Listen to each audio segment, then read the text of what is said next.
ଦେଖନ୍ତୁ ଖାस କରି ଆଜି ଉପକୂଳ ଓଡ଼ିଶା ଭୋଟ ଦଉଛି ଚତୁର୍ଥ ପର୍ଯ୍ୟାୟ ଏବଂ ଶେଷ ପର୍ଯ୍ୟାୟ ଭୋଟ। ଗଣତନ୍ତ୍ରର ଗଣପର୍ବ ହେଉଛି ନିର୍ବାଚନ। ଯେତେବେଳେ ଆମେ ଆମର ରାଜ୍ୟର ବିକାଶ ପାଇଁ ଏବଂ ଲୋକମାନଙ୍କର ଜନପ୍ରତିନିଧି ଆମେ ବାଛିଥାଉ, ନିଶ୍ଚିତ ଭାବରେ ମୁଁ ତ ବହୁତ ଗର୍ବ ଅନୁଭବ କରେ ଯେ ମୁଁ ଗଣତନ୍ତ୍ରର ଗଣପର୍ବରେ ସାମିଲ ହେଲି, ଭୋଟ ଦେଲି।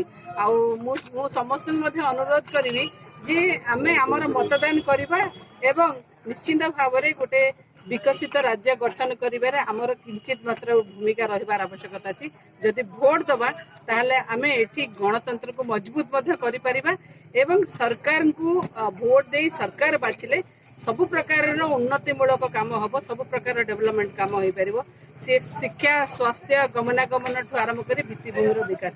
तेणु आसतु समस्ते भोट दबा एवं निजर मतदान दे निजर भोट येटा आमे ये करबा। आज आपण निज माटी रे आसी भोट देइचंती, आपन केमती लागुची? बहुत भल लगुच।